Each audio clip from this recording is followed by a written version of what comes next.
The year is 2007, and young Reed tells his class during career day that he wants to be the first person in history that can teleport himself. In fact, his very high IQ is allowing him to build a teleporter in his garage. The teacher scolds him and says he's failed the assignment for not being realistic, so a disappointed Reed goes back to doodling equations in his notebook. When Ben is called next, he can't help being curious about Reed's work.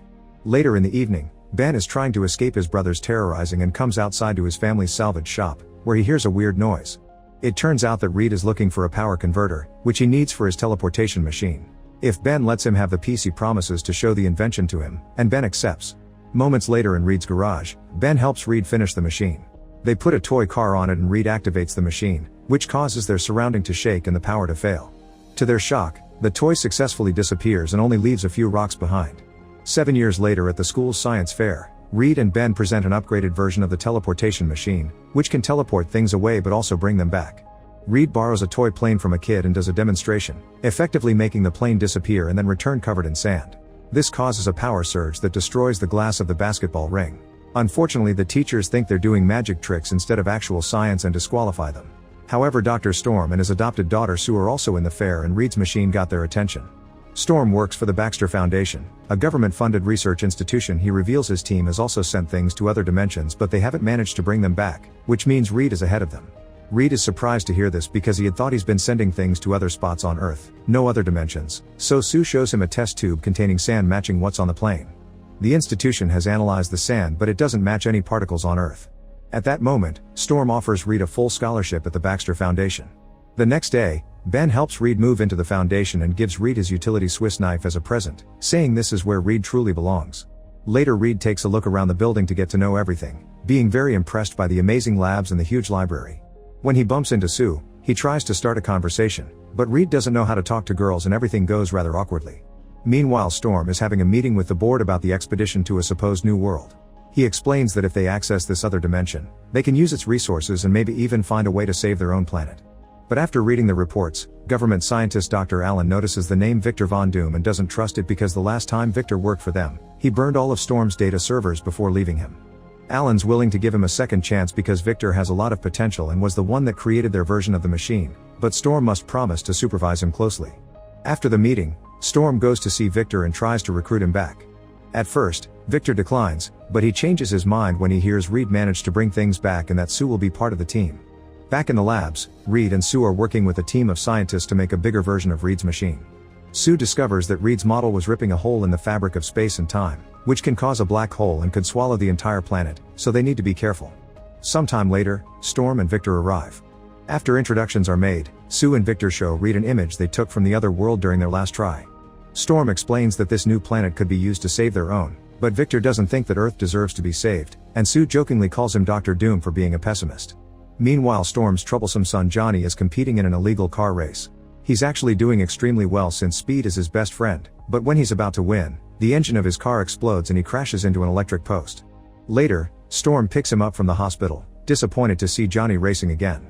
They argue about Johnny wasting his potential because Storm thinks Johnny is destined for greater things, so he tells his son that he won't get his car back unless he works for him. Left with no other choice, Johnny joins the team at the foundation. Weeks pass with everyone working hard together and forming a very strong friendship among themselves, although Victor begins to get jealous when he notices Reed and Sue are getting closer. After lots of exhausting days, the team finally finishes building the teleportation machine and they call it the Quantum Gate. Reed sends a picture of it to Ben, thanking him for everything that he has done for him.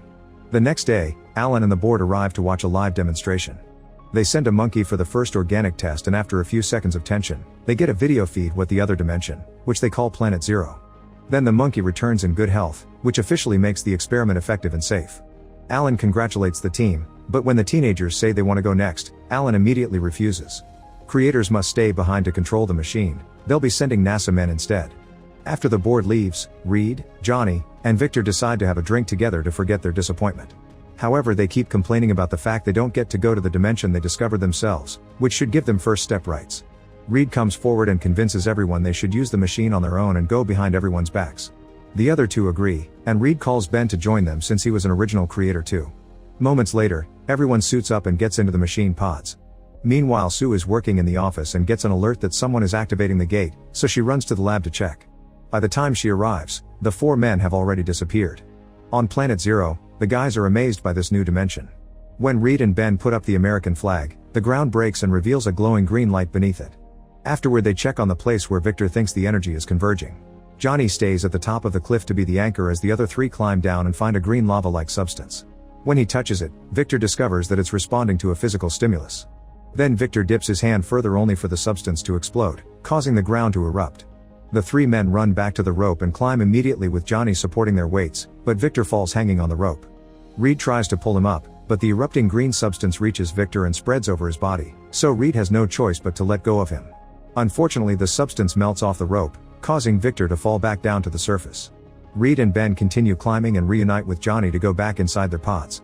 However, the re-entry is not working. At that moment, Sue gets their signals back and activates the return, but she isn't fast enough. Suddenly Johnny catches on fire, and Ben is hit by a bunch of rocks. The machine explodes when it returns and sends a shockwave that knocks Sue out and causes blackouts to the whole city. When Reed regains consciousness, he immediately sees Johnny burning and Ben caught under the rocks. His own legs are caught under a pillar, but Reed begins crawling anyway, thinking he can get out. However, when he looks back, he sees his legs unusually stretching and he passes out. The next day at Area 57, the scientists are doing experiments on Reed to test his stretching abilities. Whenever he wakes up, he gets too emotional and the scientists put him to sleep again. Storm comes to see his children and discovers Sue shifting in and out of the visible spectrum. Johnny is still burning and when he wakes up, he panics and releases an explosion, making Storm feel pity for him. Sometime later, Reed wakes up again and hears Ben calling for help. He immediately decreases his arms to escape the bindings and crawls through the vent until he finds the room Ben is at. To Reed's shock, he sees Ben has turned into a human rock. At that moment, the whole facility is alerted of his escape, so after promising Ben that he will figure out a solution, Reed escapes the facility alone, easily using his powers to stop any guard that gets in his way. Afterward, Alan visits Ben and manipulates him into thinking that Reed has abandoned them. He says that the government in Area 57 can find a way to fix what happened to them, but in return, the teens will need help with their service.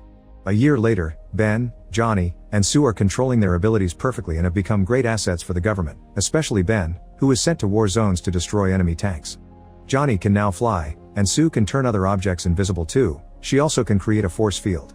Alan discusses this with the Pentagon and proposes another quantum gate project aiming to give the United States military powers too. At Area 57, Johnny and Sue argue about what they should do with their abilities. Johnny wants to use his powers for something useful like going on missions like Ben, but Sue doesn't want to be treated as a tool and thinks they should wait to be sure they can be fixed as promised. Sometime later, Alan arrives with agents from the Pentagon and shows them the quantum gate. The generals agree to give their support to the project, but only in exchange for using Ben and Johnny more on the field. Storm hears this and doesn't like the idea of the government using any of his children as weapons, so he talks to Sue and tells her they need to find Reed quickly since he's the only one that can make the gate work and get a cure. Sue immediately begins tracking Reed's moves on the internet to find a pattern.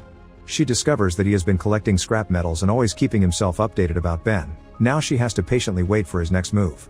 Meanwhile, Reed keeps on buying metal scraps while using his power to change his face every time so security cameras won't recognize him. He's been collecting parts to build a new gate, but the next time he logs in on his computer, Sue manages to track him down. Using Sue's intel, Area 57 sends a team to capture Reed, but they accidentally trigger his security system. Reed quickly runs to the woods and gets surrounded by soldiers, but he's been training his abilities too and easily fights them all. When the soldiers fail to catch them, they release Ben to finish the job. Reed tries to explain he still cares and has been looking for a cure, but Ben is hurt and shuts him up with a headbutt. On the trip back, Reed apologizes for leaving everyone and promises to find a cure. However, Ben knows that Alan won't let anyone fix them because they're useful like this.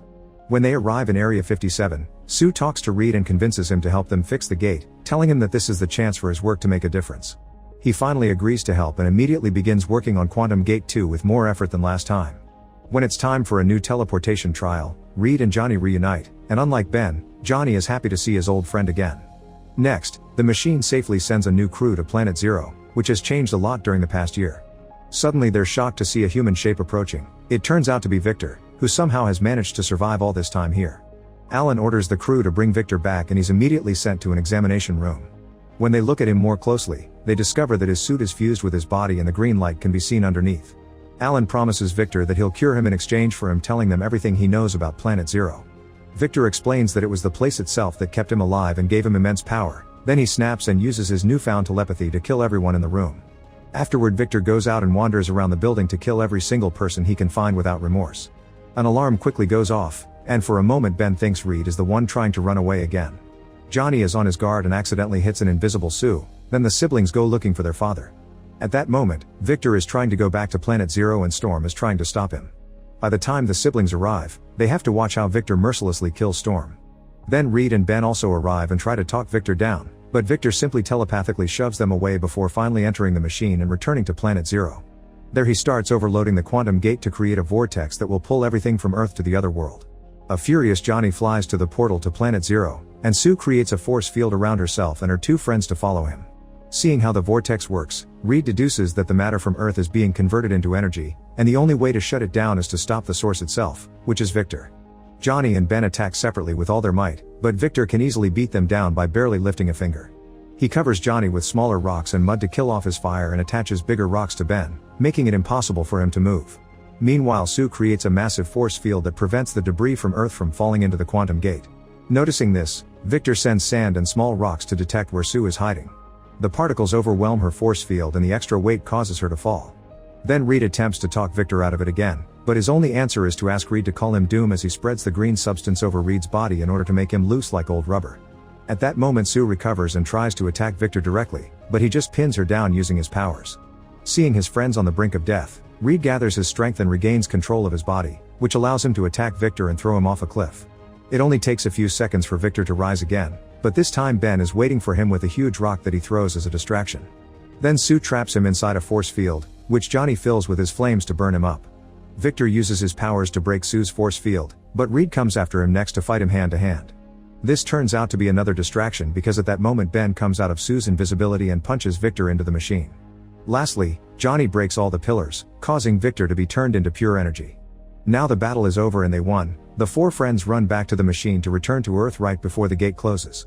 Sometime later, the Pentagon thanks them for saving the world and asks them to be their soldiers, but the friends turn them down and passive-aggressively imply things will get nasty if they aren't left alone.